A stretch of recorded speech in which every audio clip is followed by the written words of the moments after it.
नमस्कार दोस्तों and welcome back to my channel जहां आपको मिलता है सिर्फ और सिर्फ एंटरटेनमेंट। और आज मैं लाया हूं पनिशर का 6th एपिसोड।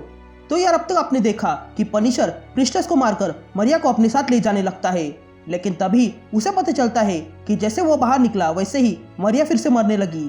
इसलिए ना चाहते हुए भी पनिशर को मरिया को वापस लेकर आना पड़ता है, जहाँ पनिशर को पता चलता है कि प्रिस्टेस भी फिर से जिंदा हो गई है। और फिर उसके बाद पनिशर अकेला ही एरिस से लड़ने के लिए निकलता है और फिर शुरू होती है इन दोनों के बीच एक जबरदस्त लड़ाई। तो अगर आप मेरे चैनल पर नए हो तो वीडियो को लाइक कर देना और चैनल को सब्सक्राइब कर देना।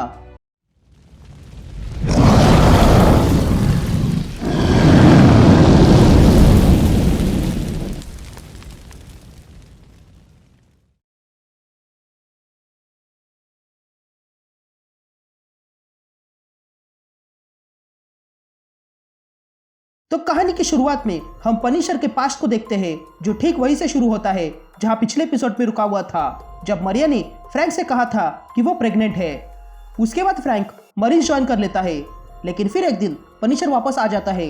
इसलिए मरिया फ्रैंक से मिलने रेलवे स्टेशन आती है, लेकिन देखती है कि फ्रैंक वहां पर था ही नहीं। तभी हमें पता चलता है कि फ्रैंक ने प्रेगनेंसी की खबर सुनने के बाद मरिया से शादी कर ली है। तभी मरिया फ्रैंक को ढूंढते हुए एक बार में आती है, जहां पर फ्रैंक ने काफी सारी बोतलें खाली की थी। फिर कहानी प्रेजेंट में आती है, जहां पर पनिशर एरिस के खिलाफ लड़ रहा है। तभी पनिशर गैमा पावर्ड मिनीगन निकालता है और एरिस पे फायर करता है, लेकिन तभी एरिस पनिशर से कहता है कि जरा खुद को देखो, तुमने यहाँ आने का दुस्साहस किया है, वो भी एरिस के टेम्पल में अपने वेपन के साथ, ताकि तुम एरिस को मिटा सको।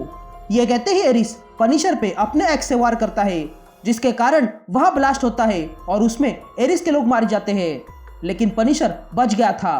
तभी एरिस पनिशर से कहता है कि तुम जानते हो मैं इस तरह की तबाही को क्या कहता हूँ, मैं इसको सिर्फ शुरुआत कहता हूँ। ये कहते ही एरिस उस गैमा पावर्ड मिनीगन को फोड़ने लगता है।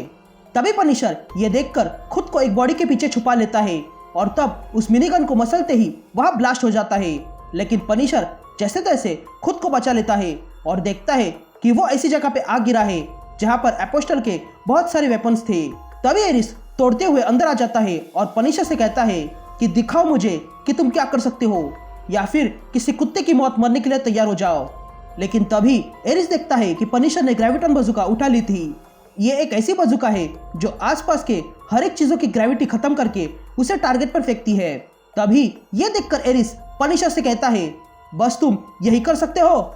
लेकिन तभी पनिशर बजूका एरिस पर फायर करता है, जिसके कारण सारी चीजें एरिस पर आकर गिरने लगती है। तभी एरिस उन चीजों को तोड़ते हुए पनिशर से पूछता है कि बताओ मुझे, तुम अपने आप को क्यों छुपा रहे हो, तुम तो इसके लिए ही बने हुए हो। लेकिन तभी पनिशर उस बजूका के जरिए एक ट्रक एरिस पर फेंकता है और वहां पर बड़ा ब्लास्ट हो जाता है।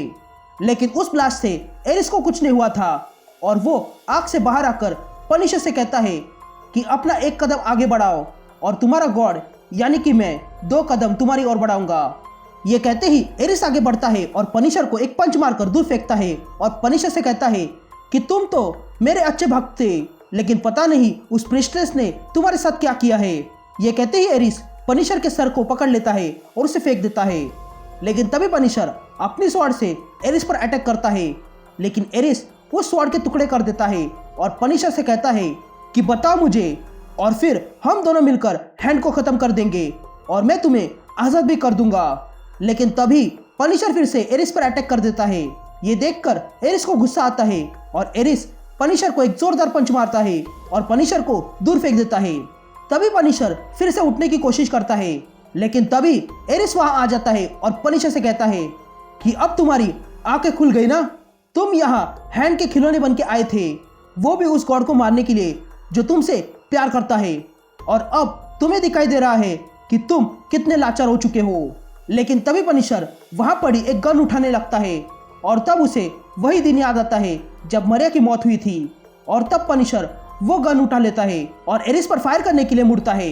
लेकिन ये देखकर एरिस पनिशर से कहता है कि तुम जानते हो कि तुम ये लड़ाई मुझसे नहीं जीत सकते हो, और तुम अगर मुझसे रहम की भीख मांगोगे तो ये बात जान लो कि एरिस कभी किसी पर रहम नहीं करता है। ये कहते ही एरिस पनिशर के हाथ पे मारता है और पनिशर की गन तोड़ देता है और पनिशर के मुंह पर घुसा मारने लगता है। तभी एरिस पनिशर के मुंह पर पंचेस मारते ही रहता है और कहता है कि तुम्हारी हिम्मत कैसे हुई मेरे लोगों को मारने की।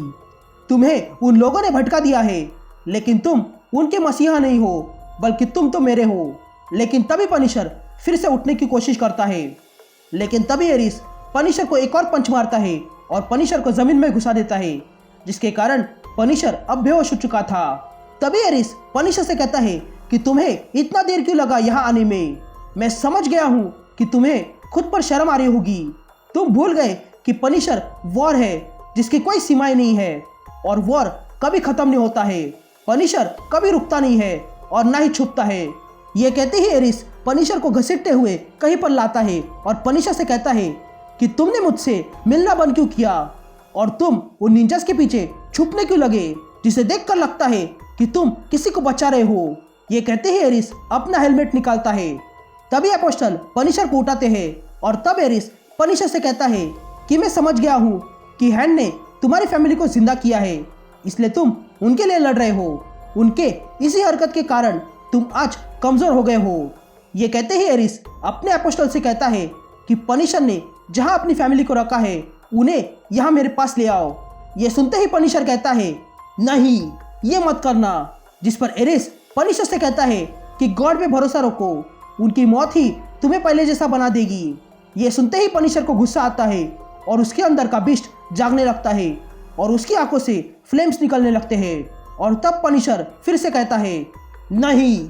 ये कहते ही पनिशर बीस्ट मोड पे चला जाता है और उसके अंदर की फ्लेम्स बाहर आकर एपोस्टल्स को मार डालती है।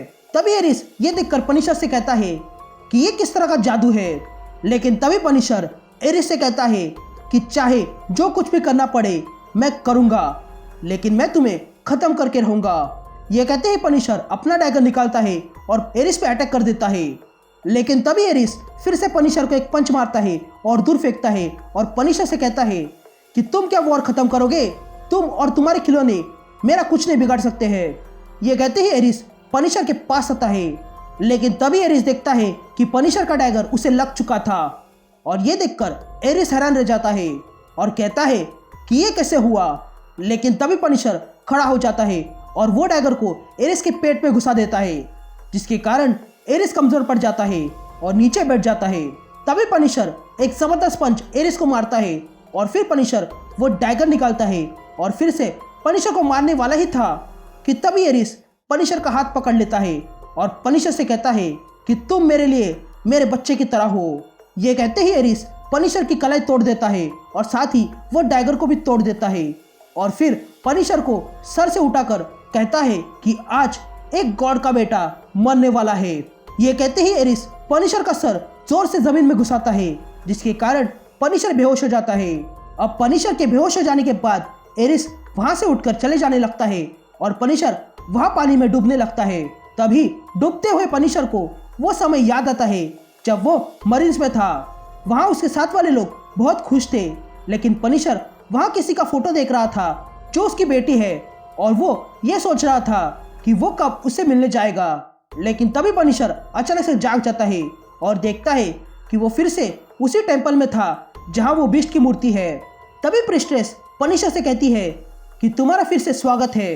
तभी पनिशर खुद को देखने लगता है कि वो अब ठीक हो चुका है और उसके हाथ जो एरिस ने तोड़ दिए थे वो भी ठीक हो चुके हैं। तभी प्रिस्ट्रेस पनिशर से कहती है कि मैं जानती हूँ कि तुम अकेले गए थे एरिस को मारने, लेकिन हमारे निंजास हर जगह है और उन लोगों को तुम एरिस के पास मरे हुए मिले, लेकिन फिर हमारे बीस्ट ने तुम्हें फिर से जिंदा किया है। लेकिन ये प्रोसेस अधूरा है, तुम्हारे जख्मों को भरने के लिए और पोषण की जरूरत है, तो जल्दी से लेट जाओ और पोषण ले लो। ये कहते ही प्रिस्ट्रेस एक सिरिंज निकालती है, लेकिन तभी पनिशर प्रिस्ट्रेस से कहता है कि मुझे इसकी जरूरत नहीं है। एरिस ने कहा था कि वो अपने अपोस्टल को भेज रहा है यहाँ मरिया को लेने, तो क्या वो आ गया? जिस पर प्रिस्ट्रेस पनिशर से कहती है कि मरिया ठीक है, उसे कुछ नहीं हुआ है, हालांकि वो अभी तक रिकवर कर रही है और अपोस्टल यहाँ नहीं आए हैं और वैसे भी वो यहाँ आते तो वापस नहीं लौट पाते। तुम्हारी फैमिली बीस्ट की सुरक्षा में है। ये सुनते ही पनिशर अपने दोनों बच्चों की कॉफिन देखता है जो खाली थी और प्रिस्ट्रेस से पूछता है कि क्या ये काम बन गया, जिस पर प्रिस्ट्रेस शांत हो जाती है। तभी पनिशर प्रिस्ट्रेस से कहता है कि मुझे अपने बच्चों के पास ले जाओ। जिस पर प्रिस्टेस कहती है कि हम ये बाद में भी देख सकते हैं, लेकिन तुम्हें अभी खुद को ठीक करना होगा। लेकिन तभी पनिशर प्रिस्टेस को फोर्स करता है कि वो उसे उसके बच्चे दिखाए। तभी प्रिस्टेस पनिशर को उसके बच्चे दिखाती है जो बहुत ही अजीब से थे, मानो किसी मॉन्स्टर की तरह। तभी ये देखकर प्रिस्टेस पनिशर से कहती है कि ये हमेशा बच्चों के साथ ही होता है, खासकर उन बच्चों के साथ जिनको मरकर बहुत समय हुआ है। जिस पर पनिशर प्रिस्टेस से कहता है कि ये पिछली बार से भी बहुत बुरा है। जिस पर प्रिस्टेस कहती है कि हाँ, मैं जानती हूँ, यही मुझे डर है। हमने बहुत बार ट्राई किया, लेकिन परिणाम यही निकला। ये मैजिक एक्सेलर जिस पर हमारे बेस्ट का आशीर्वाद है, वो भी इन बच्चों को ठीक नहीं कर पाया, लेकिन हम फिर से ट्राई करेंगे। ये सुनते ही पनिशर प्रिस्टेस से कहता है कि नहीं, अब और नहीं। जिस पर प्रिस्टेस पनिशर से कहती है कि जैसे तुम्हारी मर्जी, मैं निंजास को भेजती हूँ ये खत्म करने के लिए। यह सुनते ही पनिशर जोर से प्रिस्टेस से कहता है कि नहीं, कोई मेरे बच्चों को हाथ नहीं लगाएगा और अब तुम सब लोग यहाँ से दफा हो जाओ। ये सुनते ही प्रिस्टेस वहाँ से चली जाती है। तभी पनिशर वहाँ खड़े रहकर कुछ सोचने लगता है और अगले ही पल अपनी स्वॉर्ड निकालता है और अपने बच्चों को मार डालता है। उसके बाद पनिशर बाहर चला आता है और पानी में अपना साया देखकर सोचने लगता है, लेकिन तभी वहाँ कोई आ जाता है और वो शख्स पनिशर से कहता है कि फीस्ट ऑफ बीस्ट यही नाम है ना। ये सुनते ही पनिशर अपनी स्वॉर्ड निकालता है और देखता है कि उसके सामने कोई और नहीं बल्कि डेयरडेविल खड़ा है, जो पनिशर से कहता है कि ये तुम क्या कर रहे हो फ्रैंक। और इसी के साथ ये कहानी यही कंटिन्यू हो जाती है।